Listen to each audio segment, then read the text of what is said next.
high level one gave you a better runtime environment. The low level one are particularly good at sort of giving high assurance isolation and then also managing the hardware resources of the machine in this. So those it's likely you'd want, my sort of argument is against one is if you try to get some level in it, like you said, MREs all the way down to the bottom, it means that whatever is providing isolation is probably this big sort of, like runtime of some environment that you don't have a lot of interest, a lot of faith in. There's also, interesting synergy. Should be some interesting synergies now if you know of the existence of these things. That's sort of future research.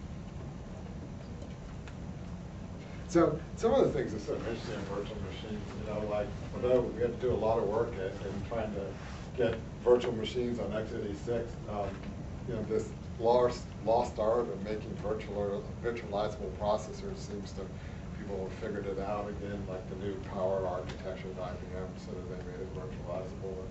And Intel has announced this Vanderpool technology that is going to allow you to have virtual x86 machines. So this is one of the things that is so exciting about this is that if you look back in the IBM literature, with adequate hardware support, they couldn't really even measure a lot of the virtualization overheads were so low, and I think that's likely to happen today. Is that pretty sure that pretty much every server you'll get will have some sort of virtualization layer on it, so it just won't cost you anything, and it adds a lot to it. And there are a lot of sort of compelling problems with sort of manageability, availability, reliability, and security you can solve.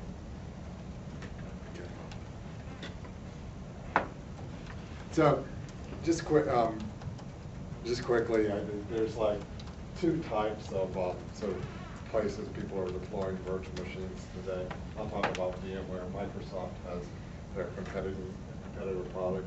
Yeah. Basically, the first one was the idea that you bring this sort of virtual machine technology to an existing computer system. So rather than actually slipping underneath the operating system, you kind of install yourself beside or next to as the operating system. Like VMware Workstation does that.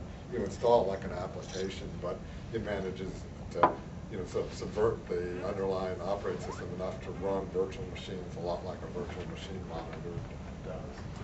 Now, this has a sort of disadvantage that all the I/O now has to go to the existing host operating system. And then ESX server, which is much more your traditional architecture, where a layer you put on there, it takes over all the I/O devices and hardware and then exports virtual machines.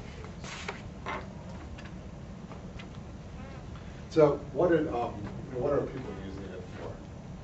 So one of the big things that, this is somewhat ironic, is this is well known in the 60s, that, like if you read Goldberg's survey paper, it describes exactly how you do all this stuff. But, if you want to be able to move forward, you either have to make your new stuff run all the old stuff, which has a high cost associated with doing it, or find some way of running the old stuff or breaking the old stuff. And one of the best ways to maintain compatibility is just to run the old operating system, the old applications in a virtual machine, and then move forward. And it's funny, I was banging up Microsoft to try to do this, and they had this idea that, well, we're going to make Windows XP actually support all the Windows 95, Windows 98 applications by just making little tweaks in it until enough of them run. And this seemed like a terrible idea, since you have this new OS and you're just gumming up the code, adding backward compatibility to it. And finally, what broke their back was basically when they discovered security was a problem, and some of these old interfaces they had there, they had to get rid of, which inherently broke the application. So then they were stuck, and so they had to go and invest in virtual machines. There's also this sort of isolation property of virtual machines. People seem to trust them to do relatively strong isolation. So, for example, you could have, if you have a personal copy of Windows and a private copy, and a company copy of Windows, you can have those be distinct and things like that. Sometimes IT people like that, since they'd rather not have you install all your garbage on their sort of system. This way, they can give you a Windows of your own to break. There's also, like NSA has a product that they started out that's based on VMware to actually isolate different classification levels of the same computer. Shows the strength people have, the confidence people have in the isolation property. Something that was always done on IBM mainframes is still relevant today is being able to logically partition up an existing machine with it for logical partitioning. And this, modern CPUs are so powerful. It's a lot of times your particular application may only need a fraction of a CPU, so you can basically now give fractions of CPUs to environments. And then there's a lot more stuff. One of the things that I find most exciting about is once you have this layer here, you can now start thinking, is there things I can do to this layer that enhance the software running in it?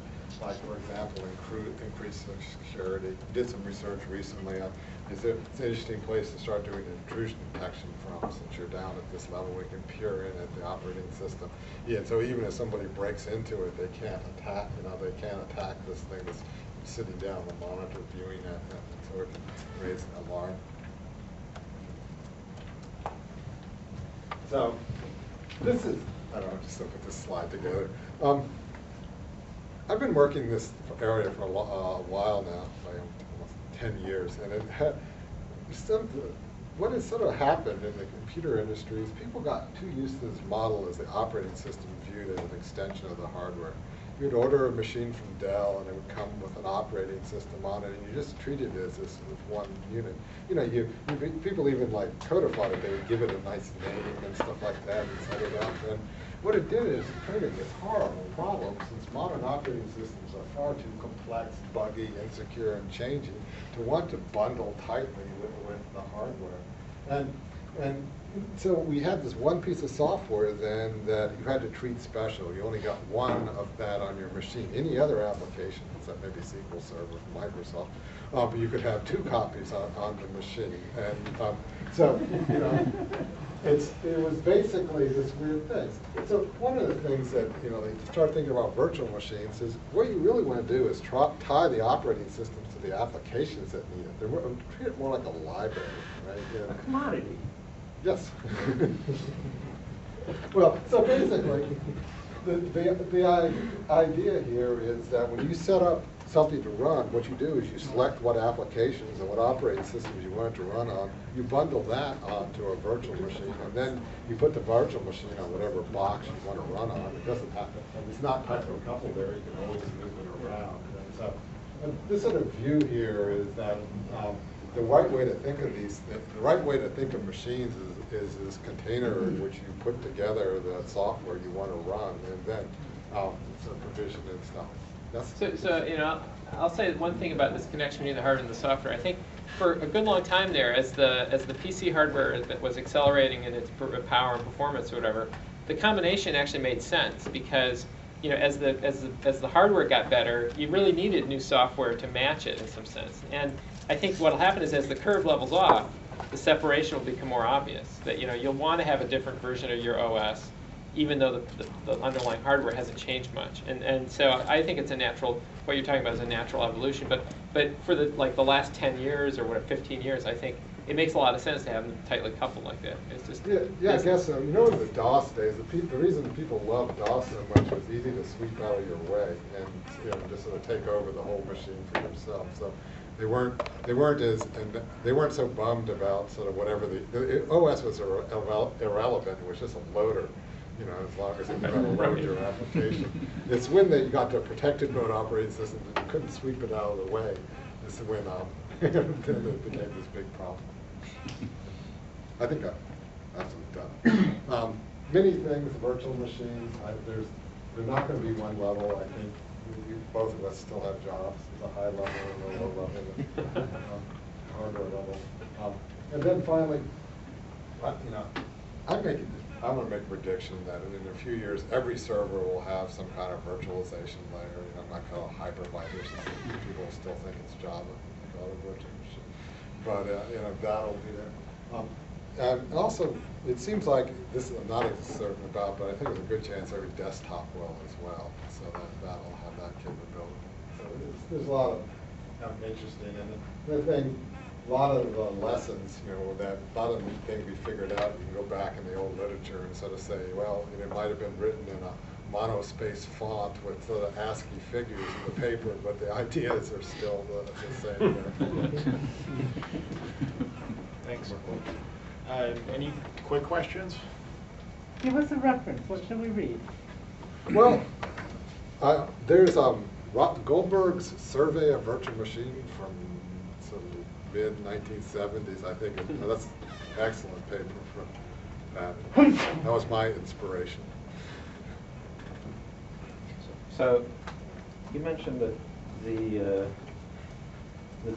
overhead of the virtual machine was almost non-measurable with the right hardware support. That's certainly a level that we're nowhere near in terms of what we're doing with a high-level language virtual machine. Have any thoughts about Well, hardware support? yeah, so one of the things I was trying to get at, the biggest pressure we get about performance at VMware is not from the customers, it's from the marketing people at our partners like IBM. When you say, we could slow it down 15%, they go, 15%? That's the difference between our box and Dell's box or something like that. That's a huge thing in sort of spec numbers or something like that. But to most customers, it's not big. So I'm wondering how much of it is like how much of the performance problems are not really performance problems and more about marketing.